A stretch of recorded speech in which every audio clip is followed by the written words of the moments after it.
welcome to episode 30 of Out of Wenger's Shadow on FM24. I'm Jamie, and coming up on today's episode is the pre-season and transfer special edition. As you can see, it is the 1st of June, so we're going to begin by taking a look at the squad as it stands now, before any players who are out of contract have left, and before any signings have been made, so that we can make decisions about what we're going to do. And that look at the squad is coming up in just a moment.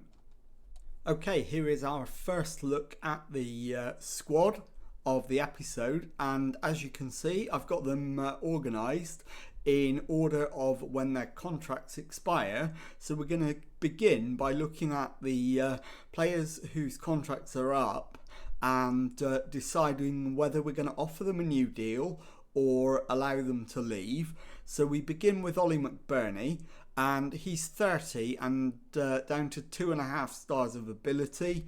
So Ollie McBurnie we are going to set to release.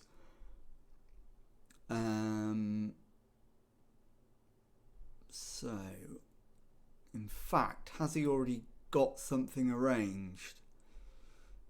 No, he hasn't, but it's not giving me the option to do anything.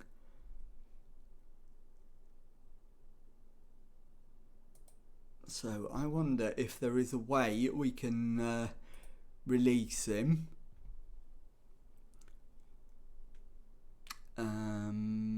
Let's see. I don't think there is, but we won't worry about that. We'll move on. And so Ollie McBurnie is leaving. Fabian Schär is retiring, so we don't need to worry about him. Diao, I would like to try and keep if we can. So I am going to try now to make an offer to loan him again. So let's speak to his agent. And he doesn't want to join us because he isn't enjoying his loan spell. So presumably that means he wouldn't be open to an offer of a loan extension then. And apparently not. So Asana Diao is going to be leaving as well. So we move on from him. Larsener, the backup keeper, is not good enough, so I am going to let him go. And that's it in terms of the out of contract players. So I'll be back in a moment with the squad organised in terms of position, so that we can take a look at where we might look to strengthen on the basis of which positions we're going to need to add depth to. So I'll be back with that in just a moment. Okay, this is the squad then, with all the players who are set to be leaving the club removed. And so now we can look at where we're going to strengthen. And beginning in goal, quite clearly, Casteels is now past his best, but he's still good enough to be a backup. Diarasuba is not going to develop into a good enough player, so I am going to offer him out to other clubs and see what we can get for him. So we will offer him via the transfer room. And moving on to right back, I think Carmona is perfectly fine, and Ebosele the same, so I'm not going to be looking at changing either of them. We've got 3 centre backs, so I'm going to look to bring a centre back in.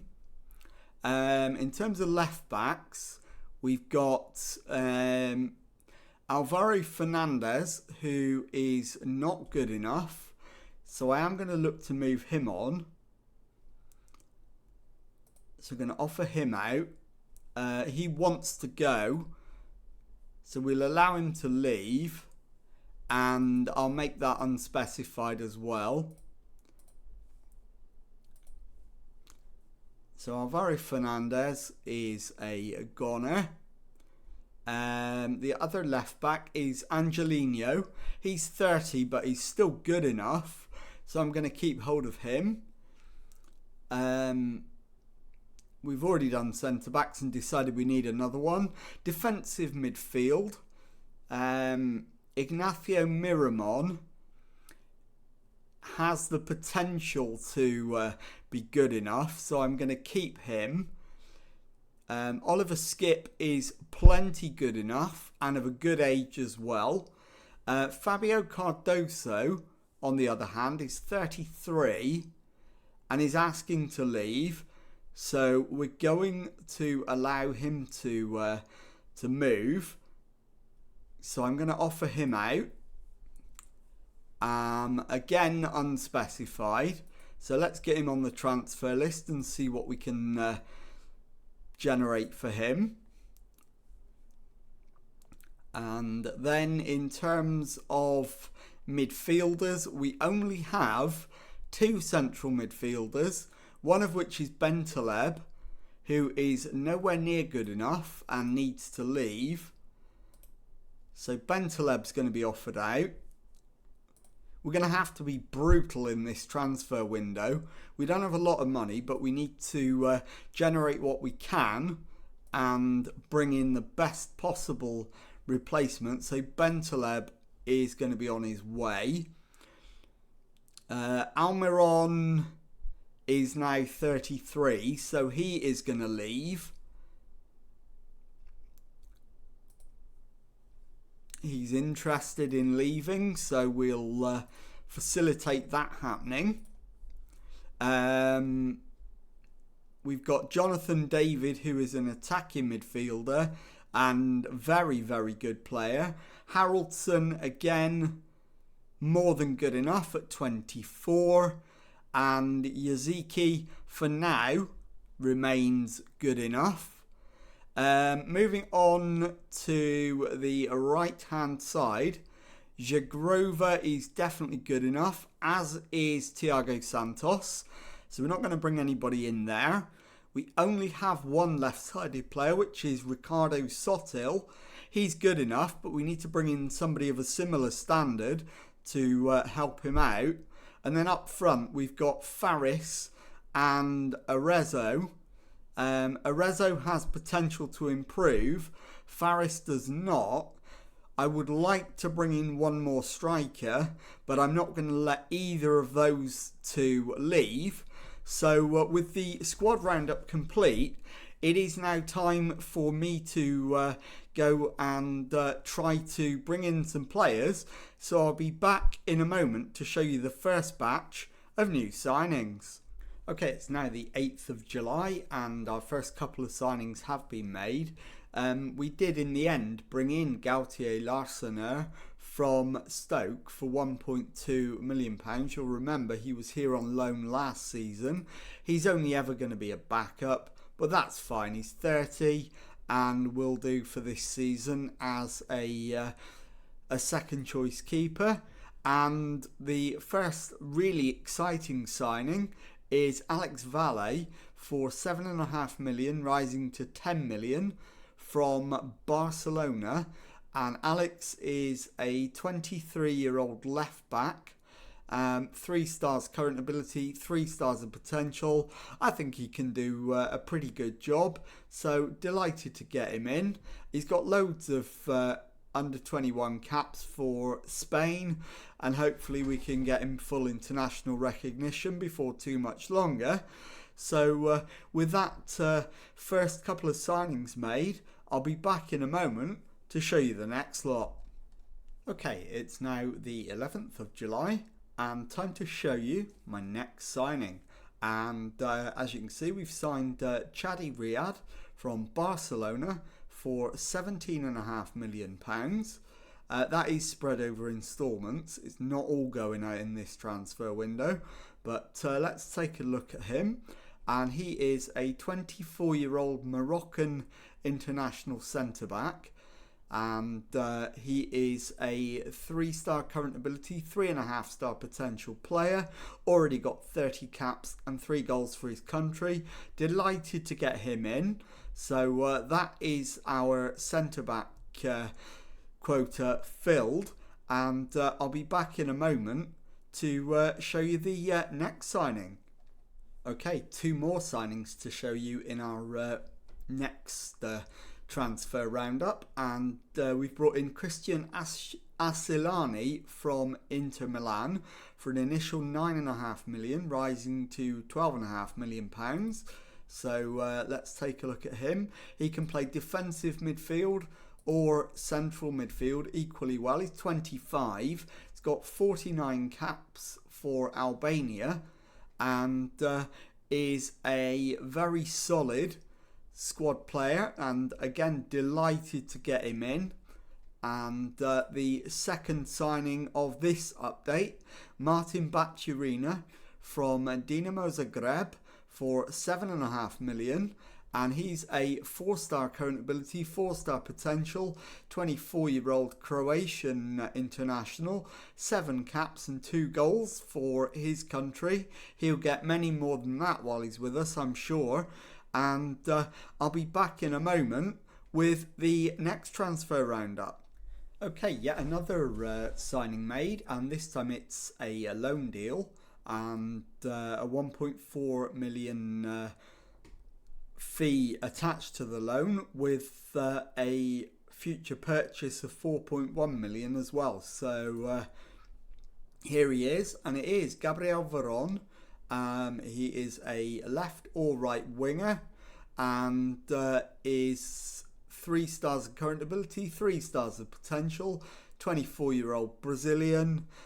He's got plenty of solid attributes, not going to be a world beater, but definitely going to be a valuable squad player.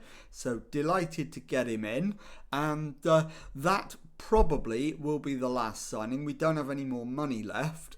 So I'll bring you back at the end of pre-season when I'll confirm whether or not we have managed to bring anyone else in, and I'll show you the squad and the pre-season results. So I'll be back again in just a moment. Okay, it is now the 3rd of August. Pre-season has ended, and as you can see, we have managed to get one more signing over the line. It is another loan of Gabriele Biancheri from Manchester United, a 450,000 loan fee attached to it. I have to say, this is the one signing I am slightly disappointed with. He's not as good as we were led to believe. He's only 2 stars of current ability, but does have 4.5 stars of potential. So hopefully he can be a reliable backup. I'll give him plenty of minutes in the youth team as well. And so with the signings completed, let's have a look at the squad as it stands now. And we've got our 2 goalkeepers in Castells and Larsener. That looks like the weak link in the side at the moment. We've got at right back Carmona and Ebaseli, and Ebaseli is not quite up to the required standard, but will be a useful backup. At centre back, we do now have our full complement of 4 in Gabia, Dirkit, Riyad and Yoro. On the left-hand side, we've got our new signing, Alex Valle, who complements the 30-year-old Angelino. They're both as good as each other, so they'll probably share the playing time. On to defensive midfield, we've got 2 in there. Miramon will back up Oliver Skip. In central midfield, Baturina, one of our new signings, and Asilani, another one, will primarily fill the central midfield roles. Bentaleb is hopefully on his way at the club, but not confirmed yet. Also able to play in central midfield are our attacking midfielders, Jonathan David, Haraldson, Yaziki. In fact, just those three. So we are probably okay for central midfielders. On the right-hand side, Jagrova is very, very good, as is Thiago Santos, and they're both in their absolute prime. On the left-hand side, new signing Gabriel Veron and Ricardo Sotil. Not much to separate them other than Ricardo Sotil being 4 years older. So Gabriel Veron is going to play plenty, but I need to keep Sotil happy as well. And then up front, Faris, Arezzo, and the youngster I told you about that is our one disappointing addition, Gabriele Biancheri. So that's the squad that we've got, and here's how pre-season went. So we started with a win over Caen. We then lost for the only time in pre-season at home to Watford by 3-0. We then beat Charleroi 5-2. We beat Ghent 3-1. We beat Sporting Portugal 2-0. We beat Austria Vienna 4-3. We beat Club Brugge 2-1. And then we absolutely smashed a very weak Roubaix SC 17-0. Deliberately set up an absolute rout of a game in our final pre-season match to make sure the players go into the season in confident goal-scoring form. So with that done, let's have a look at what that does to the season preview and predicted league table. And we are predicted a 5th placed finish with 25-1 to win the league. To be honest, nobody is looking like being able to touch Paris Saint-Germain again. So it does very much look like trying to win the Coupe de France is our number one target. And we will also be playing Champions League football this season for the first time. So coming up on the next episode is going to be the first 2 games of the season, away to Lorient and at home to Rennes. And if you've enjoyed that, please leave a nice thumbs up on there for me. Subscribe to the channel for daily Football Manager videos. Thank you very much indeed for watching, and goodbye.